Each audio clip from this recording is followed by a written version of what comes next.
me disent le discernement. Le discernement va te sauver la vie. J'ai aimé ton amen. Le discernement va te guérir du mal. Le discernement va te permettre de savoir.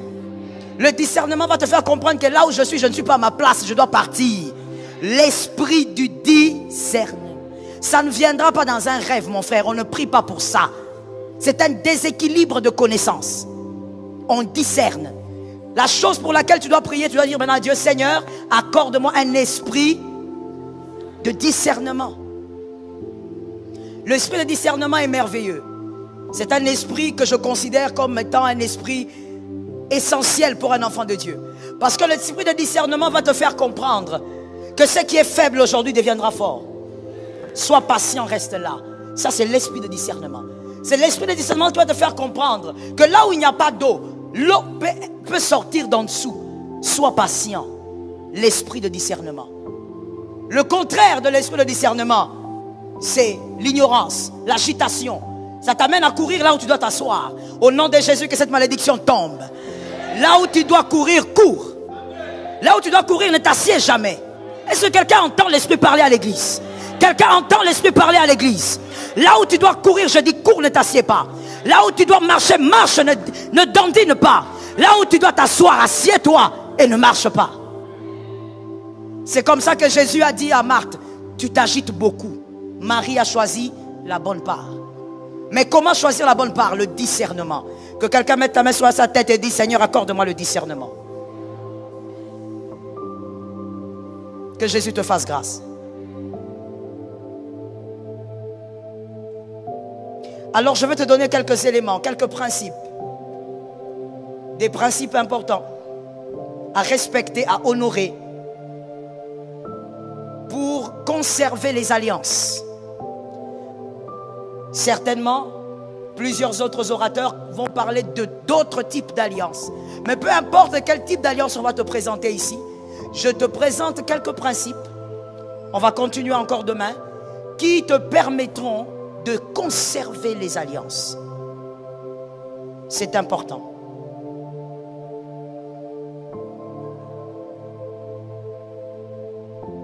Le premier, on ne profite d'aucune alliance terrestre armée de l'orgueil. Il n'est pas possible de profiter d'alliance terrestre lorsqu'on est orgueilleux. C'est impossible. L'humilité vous fera asseoir sur des tables que vous ne méritez pas. L'orgueil, par contre, va t'éjecter. Tu ne peux pas vivre une relation d'alliance lorsque tu es orgueilleux. Ainsi, la parole peut bien dire que l'orgueil amène la chute.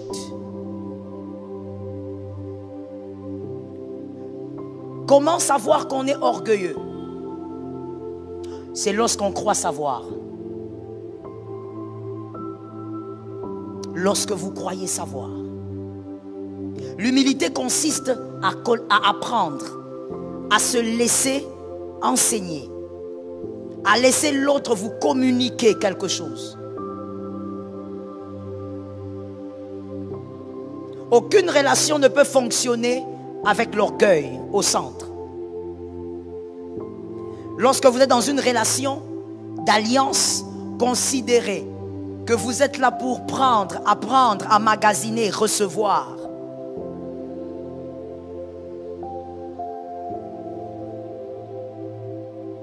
Débarrassez-vous de l'orgueil pour faire croître votre relation d'alliance.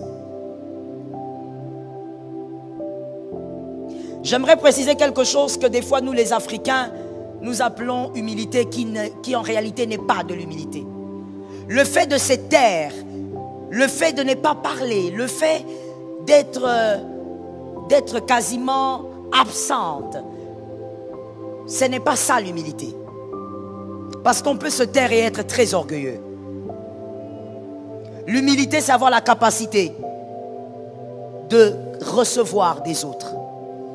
D'accepter qu'on peut recevoir des autres. Retiens pour la vie, avant d'écrire, je veux que tu m'écoutes et que tu me comprennes. Dans une relation d'alliance comme dans toutes les relations, lorsque dans une relation tu considères que c'est toi qui donnes beaucoup, tu es déjà dans l'orgueil et tu ne gagneras rien de cette relation. Même si c'est une relation qui doit te bénir, lorsque tu considères que c'est toi qui apportes beaucoup, tu ne gagneras plus rien de cette relation. Dans une relation d'alliance, on y est pour recevoir et pour apprendre. Aide-moi à dire à un frère, sois humble. Je ne sais pas pourquoi tu as du mal à le dire. Dis à un autre frère, sois humble. Plusieurs ont perdu les relations d'alliance à cause de l'orgueil. L'incapacité de se faire petit. Est-ce que mon frère, tu sais que dans la vie, il faut être capable de se faire petit. Il faut être capable d'arriver à certains lieux et tu te fais petit. Parce que celui qui se fait petit apprend plus que celui qui se fait grand. Est-ce que quelqu'un me capte? Celui qui se fait petit reçoit plus que celui qui se fait grand ou qui pense qu'il est grand. J'aimerais dire une chose et je le dis du fond de mon cœur. Ne pense pas être grand, attends d'être grand. Parce que je ne veux pas dire sois grand. J'ai dit attends d'être grand. Parce que la grandeur est un processus. Ne te fais pas grand. Tu vas amputer ta grandeur. Attends d'être grand. Respecte le processus. Dis à ton frère, va au rythme de Dieu. Maintenant, dis à toi-même, parle comme David, dis à ton âme, je dois respecter le processus. L'orgueil a détruit les relations. L'orgueil a détruit les relations d'alliance. On vous a parlé du père spirituel ici. L'orgueil a détruit les relations de certains fils avec leur père, filles avec leur père. L'orgueil. Que Jésus te délivre de l'orgueil. Que Jésus te sauve de l'orgueil. Avant de passer, je voudrais dire ceci. Est-ce que ça t'est déjà arrivé de t'asseoir, d'entendre des reproches sur toi, d'entendre des paroles dures sur toi et tu ne dis rien? À la fin, tu dis merci et tu pars.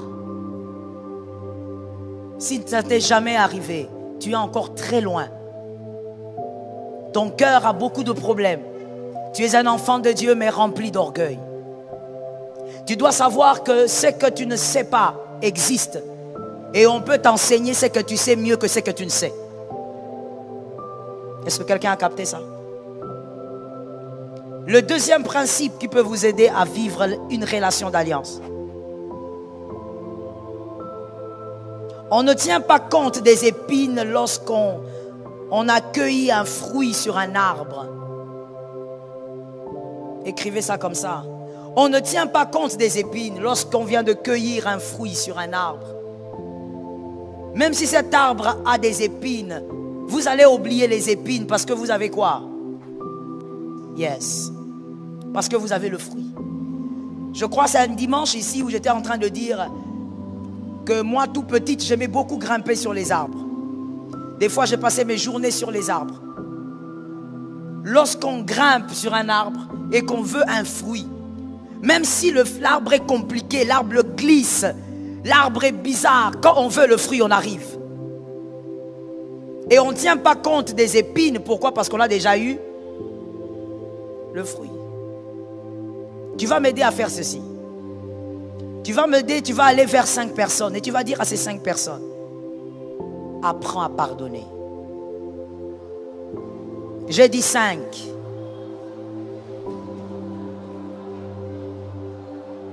À la maternelle, on a appris à compter. 5.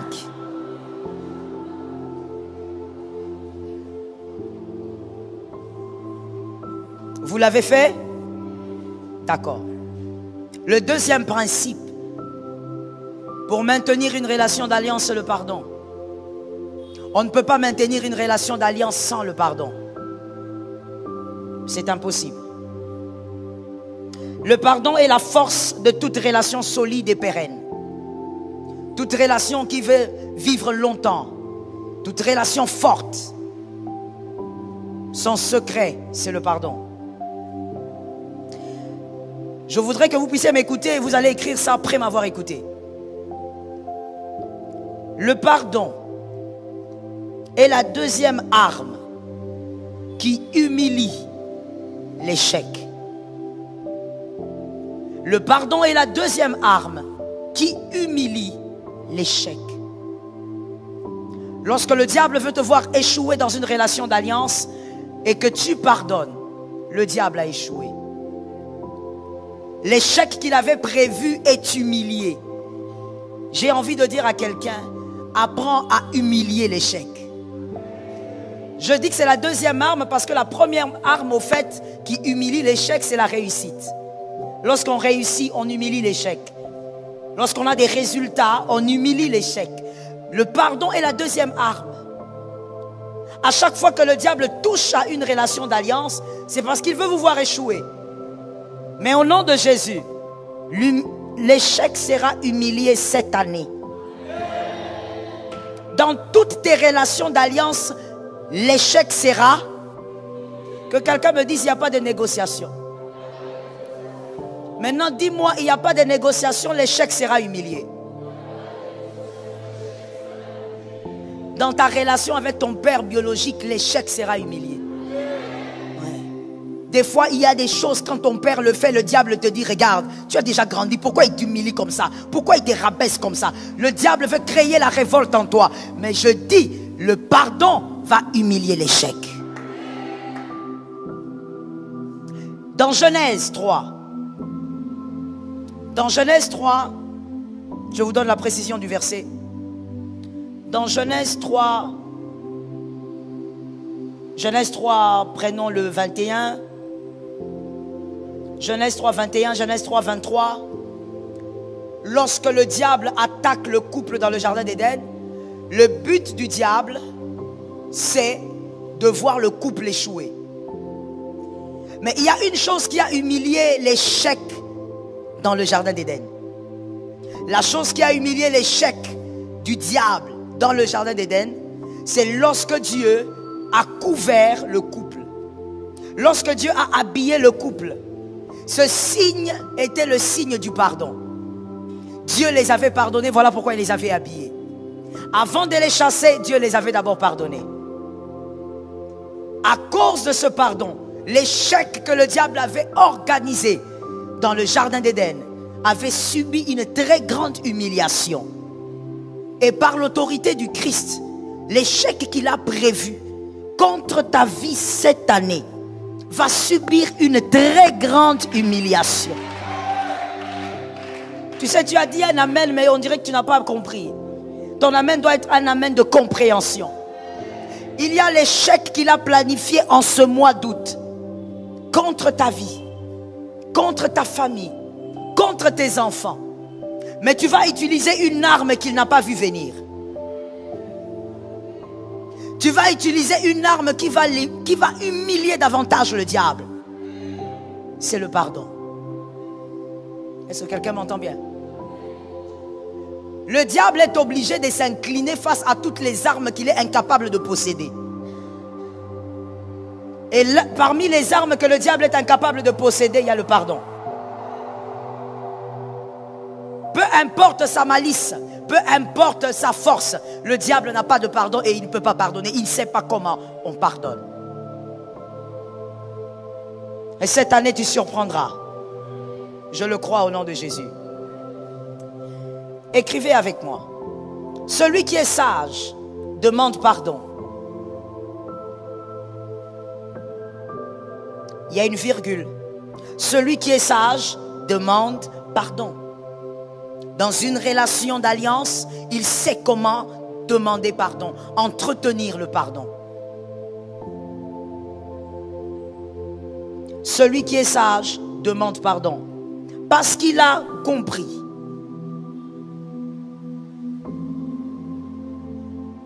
Il a compris que celui qui sait conserver une chose pourra célébrer cette même chose. Celui qui est sage demande pardon. Il sait demander pardon. Pourquoi? Je reprends. Parce qu'il a compris, le sage, que lorsqu'on conserve une bonne chose, on finit par célébrer cette chose un jour. Or, c'est que tu ne conserves pas bien, tu ne peux pas la célébrer. La célébration d'une chose passe par sa conservation. Voilà les pièges de plusieurs élus. Vous voulez célébrer des choses que vous ne savez pas conserver. Tu veux célébrer le mariage, ton mariage, mais est-ce que tu sais le conserver, ce mariage? C'est que tu ne sais pas conserver, tu ne pourras pas le célébrer. Une relation que tu veux célébrer, tu dois apprendre à la conserver. Dis à ton frère, il faut apprendre à conserver les relations. Non, donne une autre précision à ton frère. Dis-lui, apprends à conserver les relations d'alliance. Celui qui est sage a compris que savoir conserver vous amène à la célébration. Et on ne peut pas conserver une relation sans pardon. C'est impossible. Peu importe quel type de relation c'est. Même si vous vous mariez comme le monde dit à votre âme sœur, c'est impossible. Vous ne pouvez pas conserver une relation sans pardon. Pourquoi? Que quelqu'un me demande pourquoi. Non, que quelqu'un me dise, pasteur, dites-nous pourquoi. Parce que tu es imparfait. Toi. Je ne parle pas de l'autre. Je ne parle pas de l'autre. Dans une relation, généralement, il y a deux ou plus, n'est-ce pas? Mais moi, je ne parle pas de l'autre, je parle de toi. Parce que toi, tu n'es pas parfait. Forcément, tu feras du mal. Alors, puisque tu feras du mal, tu voudras être... Mais tu ne peux pas demander ce que tu ne donnes pas. Notre Père, que ton nom, que ton règne, que ta volonté. Ce n'est pas une prière de bébé. Ce n'est pas une prière d'élécodim. C'est Jésus qui nous a laissé cette prière. Elle est précieuse. Elle cache des mystères. Que ton règne, que donne notre pain. Pardonne-nous. Comme. All right. De manière pratique. Regarde. Pardonne-nous nos offenses veut dire ceci. Lionel, venez. Voici ce que ça veut dire. Arrêtez-vous là. Moi, je suis vous pour l'instant. Dieu, pardonne-moi s'il te plaît. Tout ce que je t'ai fait comme mal.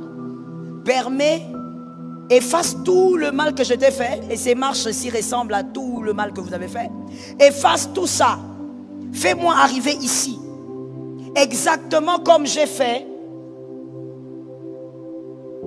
pour lui. Il m'a fait du mal, je lui ai pardonné tout ça et je lui ai fait arriver. Alors moi aussi, Seigneur, comme je lui ai fait arriver ici, pardonne-moi mes offenses comme je pardonne.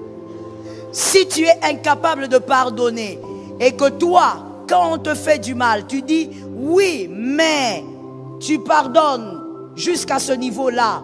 Il y a 3 offenses que tu n'arrives pas à pardonner. C'était trop fort. Ça, je ne peux pas. Non, non, non. Il est allé au-delà des limites. 3 offenses. Tu n'arrives pas à pardonner. Dieu, il est juste. Il va faire la même chose avec toi. Il va aussi te prendre et il va t'amener ici. Il y a des offenses que tu as eu à faire en 2005 que Dieu ne pardonne pas parce que tu n'as pas pardonné. Il va, en d'autres termes, pour celui qui dormait quand je parlais, Dieu va te traiter exactement comme tu traites ton frère. Et je ne parle pas de bénédiction, je parle de tes péchés. Là où tu n'as pas pardonné, Dieu va te peser avec la même pesée. Alors comprenez un peu le choc que j'ai envie de créer ce soir. Devant moi, je suis très sûr que j'ai devant moi des personnes à qui Dieu n'a pas pardonné certaines choses. Dieu ne t'a jamais pardonné, pas parce que le sang de Jésus est faible, mais parce qu'il y a notre Père qui est aux cieux. Traite-moi comme je traite les autres. Ce qu'il a fait, il a vraiment exagéré. Alors Dieu va regarder aussi, selon lui, quel est le péché que tu as fait en 2007 qui ne va pas pardonner. Il y a des personnes à qui le Seigneur a fait grâce. Dieu ne te pardonne pas parce que tu ne pardonnes pas les autres, mais il t'a quand même fait une grâce.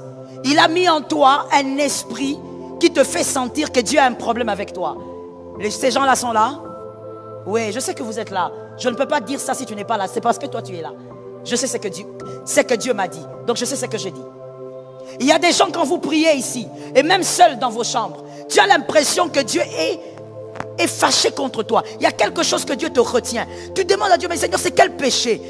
Voici la réponse, il m'envoie te le dire. Il y a des péchés qu'il n'a pas pardonné sur toi. Parce que toi, tu n'as pas pardonné. Tu n'as jamais pardonné. Les mondains, que quelqu'un me dise, nous ne sommes pas du monde. Les mondains ont dit, pardonner, ce n'est pas oublier. Ça, c'est mondain. Et c'est une folie. Parce que, écoutez, c'est que vous n'avez pas pu oublier. Et quand on dit oublier en tant qu'humain, ça veut simplement dire que vous ne ressentez plus aucune douleur. Est-ce que quelqu'un m'entend?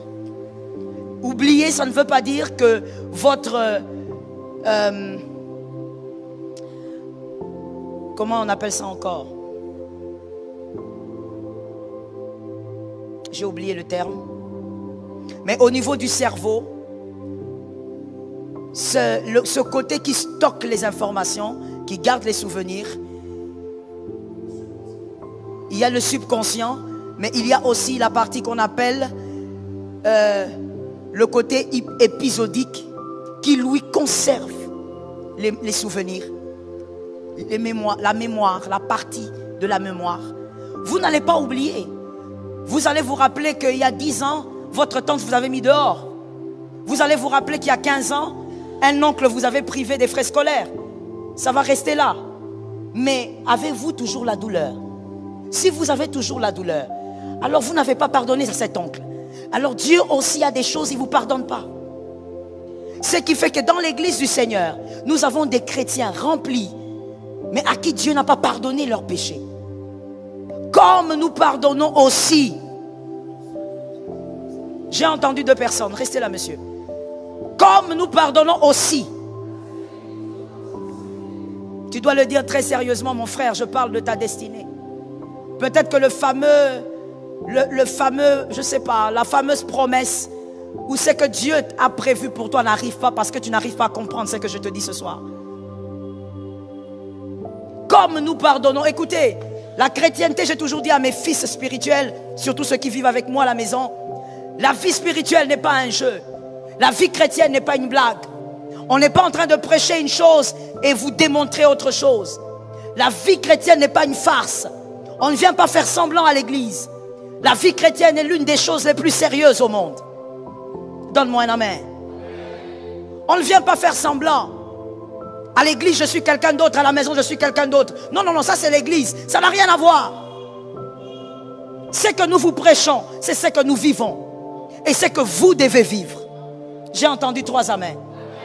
Oh, tu vas dire amen de gré ou de force. Ce que nous prêchons, c'est ce que nous vivons et c'est ce que vous devez vivre.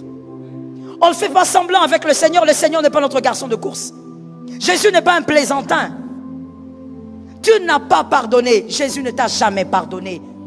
Quel péché ne t'a pas pardonné, je ne sais pas. Mais je te présente seulement la Bible. Comme je pardonne.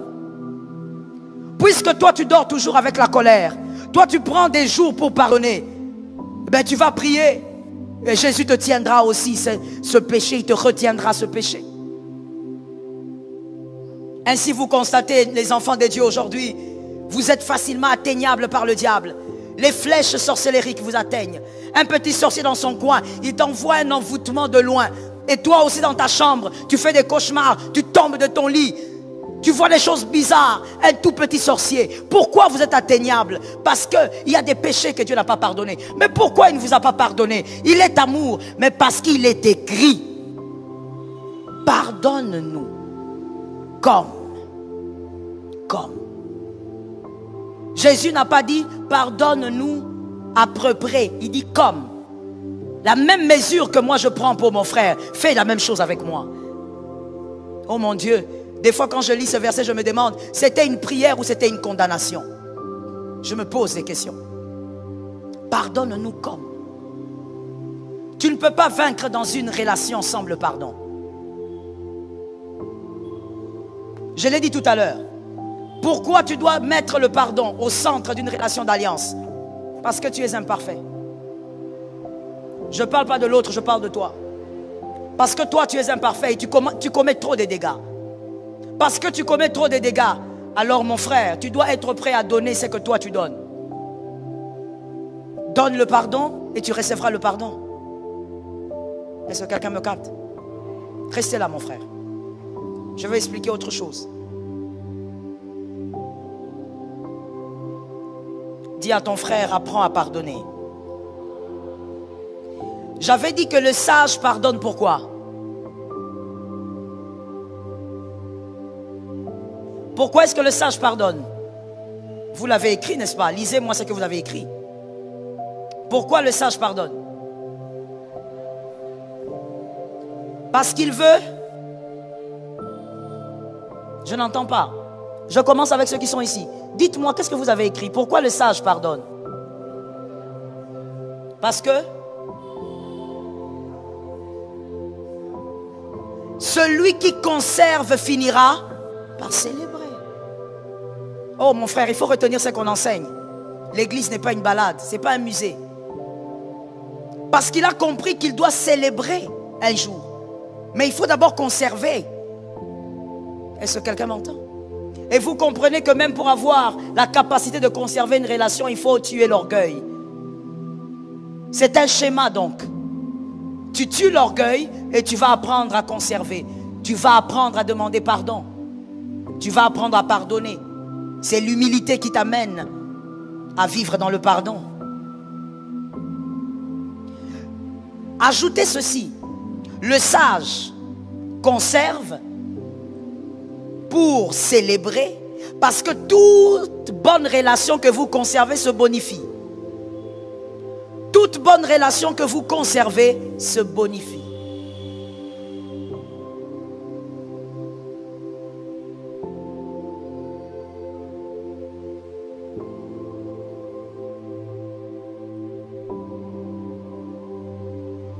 Le sage pardonne à cause de ces éléments-là.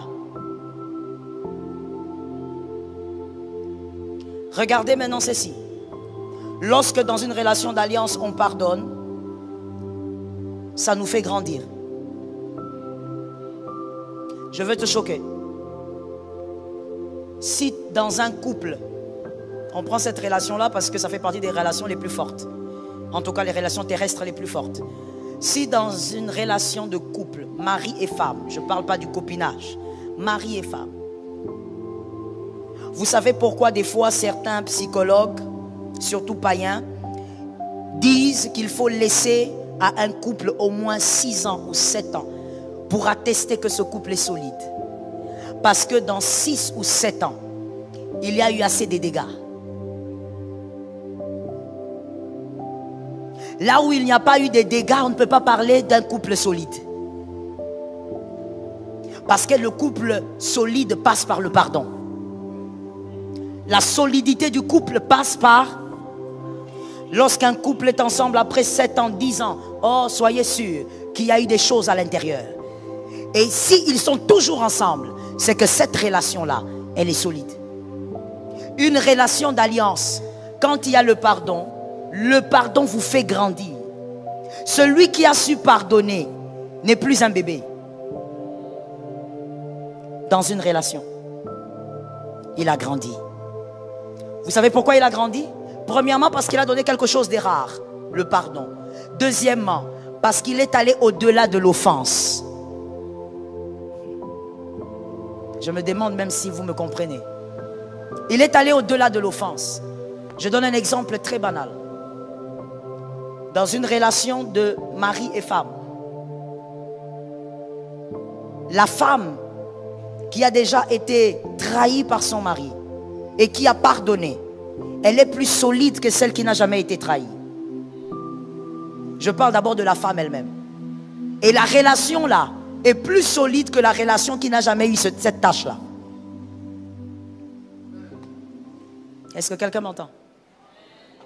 Elle est plus solide parce qu'ils ont vécu un vent et ils ont tenu par le pardon. Ceux qui ne l'ont jamais vécu ne doivent pas se taper la poitrine en disant « Mon mari pardonne, ma femme pardonne ». Est-ce qu'il vous est déjà arrivé quelque chose qui méritait le pardon? Si ce n'est jamais arrivé, s'il vous plaît, taisez-vous.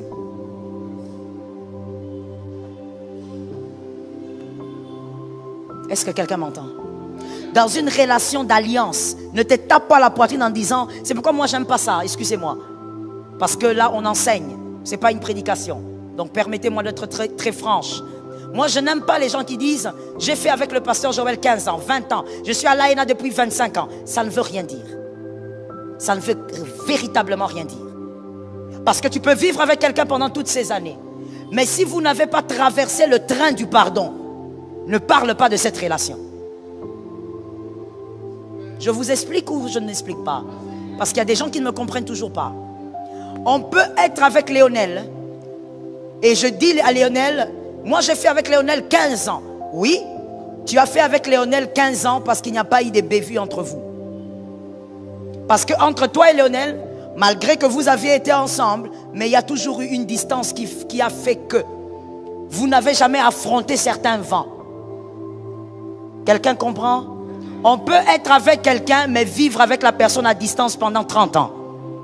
Et donc, ce qui fait qu'il y a des vents qu'on n'affronte pas ensemble.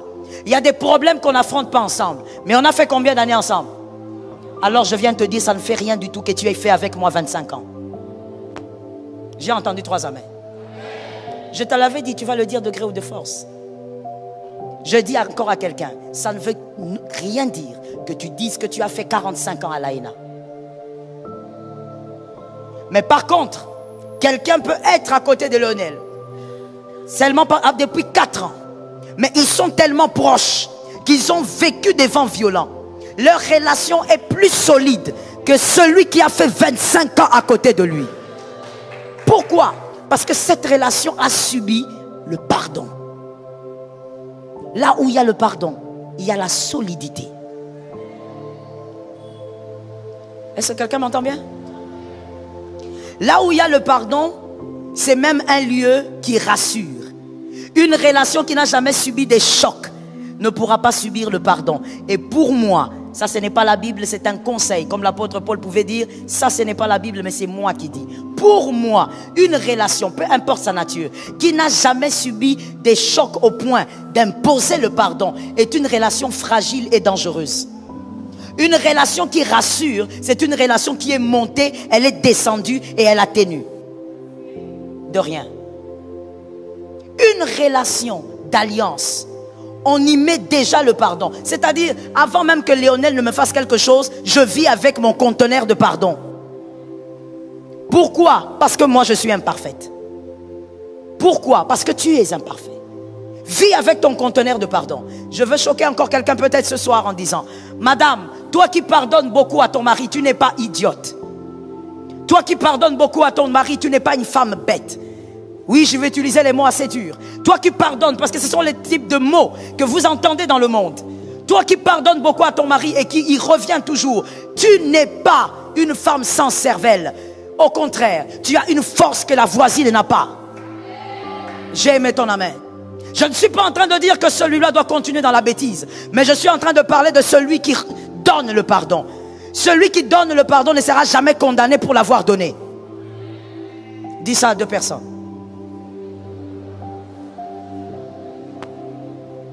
Même si en donnant le pardon, cette personne te retrahit, retrahit, tu n'auras jamais une tâche sur toi pour avoir donné le pardon. Même devant Dieu, tu as gagné et tu as gagné en valeur. Est-ce que quelqu'un m'entend bien? Même devant les démons, tu as gagné en valeur. Donner le pardon n'a jamais été quelque chose de vil. Donne le pardon, accorde le pardon, vis dans le pardon. Est-ce que je peux parler à quelqu'un?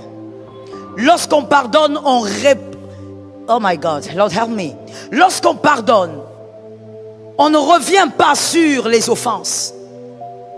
Lorsque vous avez pardonné, si vous revenez sur l'offense, vous êtes en train d'avilir l'offenseur. Lorsqu'on pardonne, on ne reparle pas de l'offense parce qu'il faut bonifier l'offenseur. La chose qui bonifie l'offenseur, c'est le fait que tu as pardonné, tu ne lui rappelles plus qu'il avait fait. Non, je te pardonne, mais tu te rappelles le jour-là. Est-ce que tu sais que c'est à cause de toi que j'ai perdu cette amitié? Est-ce que tu sais que c'est à cause de toi qu'aujourd'hui, à l'église, on me traite mal? Quand tu as pardonné, tu ne reviens pas sur l'offense. Je dis à quelqu'un, il y a des destructeurs des humains, des destructeurs d'âmes. Que quelqu'un me dise destructeur. Parle avec autorité, dis-moi destructeur. Il y a des destructeurs d'âmes, des personnes à qui on va, on dit écoute, j'ai fait ceci, j'ai fait cela, j'ai déjà demandé pardon à Dieu, mais j'aimerais aussi que tu pries pour moi. Tu as prié pour lui, ou même tu lui as pardonné, mais après quelques jours, tu commences à lui rappeler qu'il avait chuté. Même lui-même a déjà oublié comment était le trou qu'il avait fait chuter, mais toi tu le ramènes vers sa chute. Je dis tu es un destructeur. Que Dieu délivre ton cœur au nom de Jésus. Que Dieu délivre ton cœur au nom de Jésus. Celui qui a été pardonné a été pardonné. Si tu pardonnes à ton frère, oublie cette page, ouvre une autre page. Ça localise quelqu'un. Ça localise celui qui dormait. Ça localise celui qui n'a pas entendu. Ça localise celui qui refuse d'entendre. Ça localise celui qui refuse d'écouter. Ça localise celui que les démons ont tenu. Ça localise celui que les démons ont touché. Je dis pardonne. Lorsque tu pardonnes, tu avances. Lorsque tu pardonnes, tu refuses le surplace. Avance et va de l'avant. Est-ce que quelqu'un m'entend bien? Mon frère, le monde est mauvais. Sur cette terre, les gens te feront du mal encore et encore. Mais toi, tu dois avoir ton conteneur de pardon. Est-ce que quelqu'un m'entend? Tu n'auras jamais le cœur du diable parce que tu rencontres des hommes diaboliques. Refuse d'avoir le cœur du diable. Refuse d'avoir le cœur de ton offenseur. Oh my Jesus. J'aime quelque chose que Marie de Magdala faisait. Lorsque Marie de Magdala était au pied de Jésus, elle caressait le pied de Jésus avec ses cheveux, avec le parfum. Elle essuyait les pieds de Jésus. Les hommes qui étaient à côté ont dit, elle est prostituée. Est-ce que Jésus ne sait pas? C'est une femme de mauvaise vie. Même ses mains là sont sales. Marie de Magdala a fermé ses oreilles. Elle est focalisée sur Jésus. Tant qu'il ne me condamne pas, je m'en fous de vos condamnations. Je dis à quelqu'un, sors de l'aliénation. Sors de cette aliénation. Lorsque Jésus t'a pas condamné, ne te condamne pas. Focus sur Jésus. Vérifie une chose. Est-ce que ce que je fais plaît à Jésus? Marie de Magdala avait considéré le silence de Jésus comme un code. Un code qui était en train de dire, continue, fais encore, essuie encore, go on, come on. Et Marie était focalisée. Oh, je dis à une personne, à ce moment-là, Marie n'avait pas encore reçu Jésus. Elle n'avait pas le Saint-Esprit. Le Saint-Esprit est venu à la Pentecôte. Mais toi, tu as le Saint-Esprit. Quand tu fais une chose, vérifie. Est-ce que Jésus se tait? Si Jésus se tait, tu avances. Est-ce que quelqu'un m'a capté? N'écoute pas les gens qui te disent, voilà, c'est pourquoi on joue avec toi. Toi, tu es seulement là, en train de recevoir les pardons des gens. Tant que tu plais à Dieu, tu restes focus sur Jésus. Regarde un voisin, regarde-lui bien parce que tu vas lui dire une phrase bizarre. Regarde-lui bien et dis-lui, si je suis sur terre, ce n'est pas à cause de toi, c'est à cause de Jésus.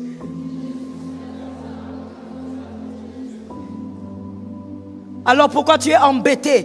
Parce que les gens te trouvent faible parce que tu pardonnes. Pourquoi ça t'embête? Si tu es là, c'est à cause de Jésus et non à cause des hommes. J'aime cette écriture qui dit, ce n'est pas vous qui m'avez choisi. Tu n'as jamais choisi Jésus. C'est lui qui t'a choisi. Focalisé. Est-ce que quelqu'un m'entend bien? Je dis à une âme, tu pardonneras et tu pardonneras encore. Tu as ton conteneur de pardon avec toi. N'avilis pas un autre. Ne détruis pas un autre. Apprends à pardonner. Mais aussi, ne deviens pas un monstre parce que tu as rencontré des monstres. Garde ton cœur. Plus que tout autre. J'ai rencontré beaucoup de femmes qui m'ont dit, pasteur, je n'étais pas comme ça. Il y a une que j'ai rencontrée dernièrement, ça m'a fait mal au cœur. Elle m'a dit, pasteur, si je vous avais peut-être rencontré plus tôt, peut-être que j'aurais gardé mon cœur. Mais aujourd'hui, je n'ai plus ce cœur-là. Aujourd'hui, je reconnais que je suis une très mauvaise personne. Je suis capable de faire des choses terribles, des choses même que mon mari n'imagine pas. Et d'ailleurs, il y a des choses même que j'ai eu à faire dans la maison. Il a cru que c'était les travailleurs, que c'était ses frères, mais c'est moi qui ai fait ça. Il ne peut pas s'imaginer que la petite fille là qu'il avait épousée est devenue un monstre. Tu ne deviens pas un monstre parce que tu as rencontré des mauvaises personnes. Je veux te dire, mon frère, les mauvaises personnes, tu vas en rencontrer encore. Dans le parcours, il y a les bonnes. Dans le parcours, il y a aussi les bonnes qui deviennent. Il y a aussi des mauvaises qui deviennent bonnes. Dans le parcours, il y a aussi les bonnes personnes. Est-ce que quelqu'un m'entend? Je pose la question avant de passer et finir. Qui pense que, dans cette salle, hein, qui pense qu'il est une bonne personne? Si tu penses que tu es une bonne personne, tu lèves la main. D'accord. Attendez, c'est un peu compliqué. Je veux une bonne main levée, hein, parce que je dois bien vous localiser. Qui pense qu'il est une bonne personne? D'accord. Vous qui pensez que vous êtes des bonnes personnes, je suis d'accord avec vous. Hein. Croyez-vous qu'il existe des gens comme vous? Alors faites confiance. Si vous êtes une bonne personne, il existe des gens comme vous. Est-ce que quelqu'un m'entend? Que Jésus nous délivre du mal. Le troisième principe, et je veux finir par là, je continue demain. On ne profite pas d'une relation d'alliance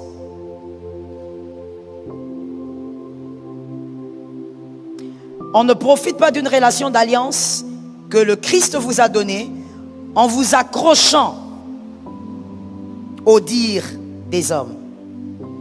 Vous ne pouvez pas vous accrocher au dire des hommes et tenir une relation d'alliance. Une relation d'alliance, on écoute Dieu, on se focalise sur Dieu.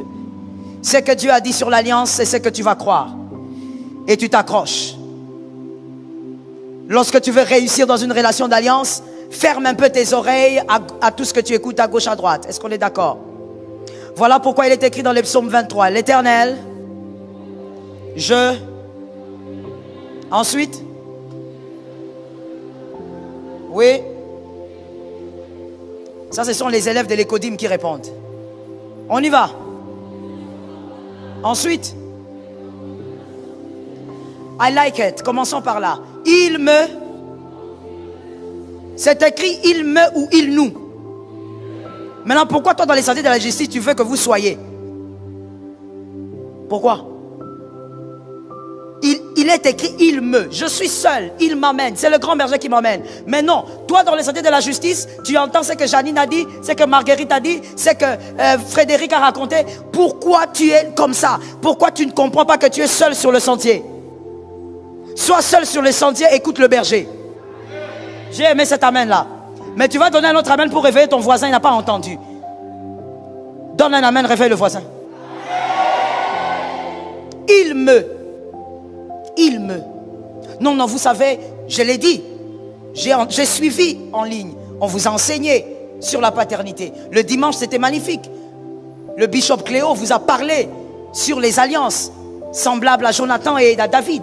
Magnifique. Mais toutes ces alliances-là, lorsque Dieu vous accorde ces alliances, vous écoutez les hommes ou vous écoutez le Dieu qui vous a accordé l'alliance. Il ne faut pas que ce soit théorique, il faut que ce soit pratique. Il faut écouter le Dieu qui a donné l'alliance. Il me conduit.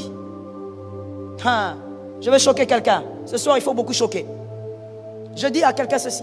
Même si, je donne moi-même comme exemple, ok? Même si tu m'amènes vers Daddy Jean-Baptiste Soumbela, pour qu'il soit mon père spirituel, c'est toi qui me l'as présenté. Dès que je deviens fils, tu n'es plus concerné. Est-ce que quelqu'un m'entend bien? Il faut qu'on se le dise, il faut qu'on soit clair. Ce sont des choses spirituelles, on ne joue pas avec. Non, non, c'est moi qui t'ai présenté Daddy. C'est moi qui t'ai présenté Mamie. Qu'est-ce que ça veut dire? Ça ne veut... Daddy n'est pas un journaliste. Mamie n'est pas une journaliste. Ce sont des hommes de Dieu. C'est-à-dire, dès que tu me connectes à un homme de Dieu, toi, tu n'es pas concerné. Tu as ta relation, j'ai. Répète-moi ça 3 fois.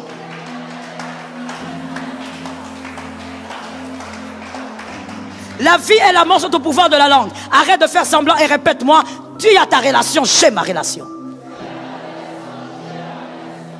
Il faut comprendre les mystères des alliances. Tu ne peux pas être là en train d'être manipulé par un gars ou par une femme qui vient toujours te rappeler, n'oublie pas, hein, c'est moi qui t'ai présenté Daddy là. Toi tu le connaissais? What are you talking about? Nous sommes dans une relation d'alliance. Je parle. Lorsque la femme accouche, elle a mal, elle a des contractions, elle pousse pour une dernière fois, l'enfant sort, mais ce n'est pas la mère qui reçoit l'enfant. Les hommes sages sont arrivés. Si tu n'es pas arrivé, je n'explique pas, viens le dimanche. Lorsque tu pousses l'enfant, aucune mère, à moins que tu accouches dehors, seule, ne reçoit l'enfant elle-même. Il y a une sage femme, une infirmière, même si tu n'aimes pas son visage, c'est elle qui reçoit l'enfant. Est-ce que quelqu'un m'entend bien? Toi, tu ne peux pas dire à la sage femme, laisse mon bébé, je n'aime pas tes mains, regarde comment tu es toute claire, tu es toute noire. Elle est la sage-femme, elle va prendre l'enfant. Lorsque dans une alliance, tu es déjà dedans, les restes n'existent plus. Je réchoque les restes. Je réchoque les restes. Tu es déjà dans la relation. Est-ce que quelqu'un m'entend bien? C'est comme quand tu te maries à un gars. Tu es marié à lui. Avant de se marier, tu n'es personne. On peut encore parler. Mais dès que tu es marié au gars, tu as l'alliance, tu portes son nom si tu veux. Parce qu'aujourd'hui, je crois qu'au Congo, cette loi n'est pas encore abolie. Mais ailleurs en France, la femme a le choix de garder son nom ou pas. Si tu portes son nom, personne ne peut venir te dire, madame, toi tu fais des fiers aujourd'hui. N'est-ce pas que tu étais avec Eric? Même si j'étais avec Eric, aujourd'hui, je suis dans une autre alliance. Je suis dans une autre alliance. Tu ne peux pas venir là en train de me dire, non tu sais, hein, si tu es marié aujourd'hui, c'est parce que je t'avais connecté. Tu es qui? Oh non, c'est moi qui t'avais présenté, non? Tu te rappelles? C'était mon ami, non? Ton mari, c'était mon ami. Et alors? C'était ton ami, aujourd'hui, c'est mon mari.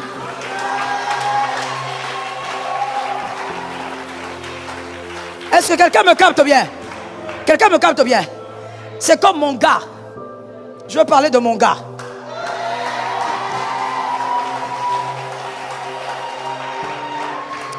C'est comme mon gars. On a étudié dans une même école, aux humanités. Et donc je me rappelle que comme il était, on appelle ça quoi? On appelle ça un truc là. Bidel, hein, quelque chose comme ça. Alors, tout le monde le connaissait, tout le monde nous connaissait Kabasele, c'était le Bidel, comme vous dites. Et un jour, à cause d'une adresse, et l'histoire était très bizarre, je vous épargne. Alors, il était venu chez nous, ça s'est mal passé. Et l'école a commencé à jazzer dessus. Alors qu'il avait une copine. Alors l'école jazzait, oh, Kabasele et tout ça, et tout ça. Et puis, pour mettre les choses au clair, en tout cas je pense que c'est pour apaiser sa copine. Alors il m'appelle, il me convoque dans sa salle de classe. Et moi je viens là avec mes copines aussi. On vient là, bonjour. Et puis il dit bonjour. Alors lui il était assis et puis la copine était sur les cuisses. Alors il me regarde, il me dit, écoute, je veux que ça soit clair. Moi je t'ai venu chercher une adresse. Moi et toi il n'y a rien. Moi et toi il n'y aura jamais rien.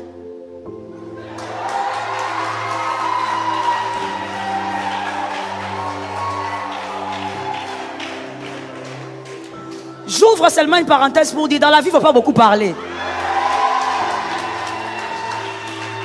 Dans la vie, il faut être choya. Et la fille, elle était là assise sur ses cuisses en train de bomber. Et moi, j'étais là toute petite, là, comme ça. J'étais toute mince comme ça. J'étais là comme ça. Est-ce que tu as compris, Kaloumé? Entre moi et toi, il n'y a rien. Il ne faut pas qu'il y ait des problèmes ici à l'école. Je ne veux pas avoir des problèmes avec ma copine. J'ai dit, oui, il n'y a rien. Je suis sorti. Des années après, il n'y aura jamais rien. 3 enfants.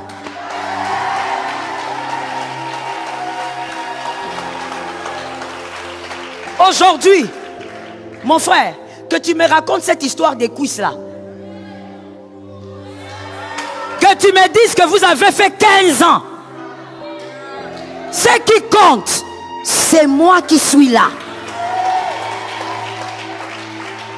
Tu ne dois pas te laisser intimider par des gens qui viennent te dire, non, vous, tu sais, dans ta relation là, c'est comme si tu es redevable à des personnes qui t'ont fait rencontrer les hommes d'alliance. Non, ce sont des portes que Dieu a utilisées. Mais quand tu arrives, tu gères ta relation avec l'alliance. Je bénis celui qui a suivi. Je finis en te donnant ce verset, Luc 5,5. Luc 5,5, Pierre dit à Jésus, on a péché toute la nuit, maître, il n'y a rien. En d'autres termes, maître, tu sais que je connais les eaux. On a travaillé, il n'y aura rien aujourd'hui. Parce que je suis venu à l'heure de la pêche. Moi, je suis spécialiste en ça. Il n'y a rien eu. Mais à un moment donné, Pierre dit, mais sous ta parole. C'est-à-dire, maître, en ce qui me concerne, je ne crois plus en ces eaux. À cette heure, je n'aurai plus le poisson. Entre moi et les eaux, notre relation là, c'est foutu, c'est gâté. Je ne crois plus que je pourrais tirer quelque chose de bon de ces eaux.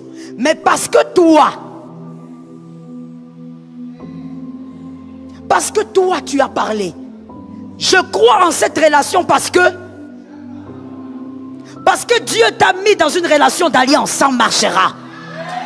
Ce n'est pas une question d'homme. Ça ne dépend pas du climat comme Pierre l'avait compris. Ça dépend de celui qui vous a mis en... Celui qui est dedans, c'est qui? C'est Jésus.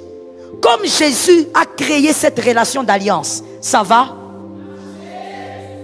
Lorsque ça ne marche pas, oh, je veux que quelqu'un m'entende. Lorsque ça ne marche pas, avant de chercher le conseil auprès de Guerlain, va d'abord parler à Dieu. C'est Jésus. Pierre a dit, sous ta parole, toi, je vais jeter le filet. Et j'aime ce que Pierre a dit. Que quelqu'un dise avec moi, Pierre dit, sous ta parole, je jetterai le filet. C'est-à-dire, je veux continuer d'espérer en cette relation. Même si je ne comprends pas. Même si je la trouve bizarre. Mais Jésus, parce que c'est toi qui m'as introduit dans cette relation, je veux y croire. La réussite d'une relation d'alliance ne dépend pas de ceux qui vous entourent. Ça dépend d'une seule présence. Tant que Jésus est là, la chose marchera. Tant que Jésus est là, la paix va s'inviter. Je disais à quelqu'un, c'est une question de présence. C'est la présence qui va créer la différence. Est-ce que quelqu'un m'entend bien? J'ai dit la présence de celui-là va créer la différence. La présence de celui qui a permis cette relation d'alliance va créer la différence. Il y a des gens, quand on vous regarde, on te dit, ah, toi avec cette personne-là, c'est foutu. Tu as commis trop d'erreurs, ça ne marchera plus. Si seulement c'est Dieu qui avait uni ces gens-là, il y a quelque chose qui va se passer. Est-ce que je parle à une âme? J'en profite pour prophétiser sur toi. Cette relation qui s'est détruite marchera. Je parle d'une relation qui doit te bénir. Cette relation qui s'est détruite marchera. Ça dépend d'une seule présence. Que quelqu'un me dise une seule présence. Lève ta main droite et dis-moi une seule présence. Que quelqu'un me dise ça marchera à cause d'une présence. Maintenant répète avec moi, il est écrit. Quand je marche dans la vallée de l'ombre de la mort, je ne crains aucun mal. Car il est avec moi. Ma paix dépend de Jésus. Je ne t'entends pas. Ma paix dépend de Jésus. Ça dépend d'abord de Jésus. Ma joie dépend d'abord de Jésus. Ma quiétude dépend d'abord de Jésus. Ma joie dépend d'abord de Jésus. Mon changement dépend d'abord de Jésus. Ma victoire dépend d'abord de Jésus. Mon avancement dépend d'abord de Jésus. Ma percée dépend d'abord de Jésus. Mon progrès dépend d'abord de Jésus.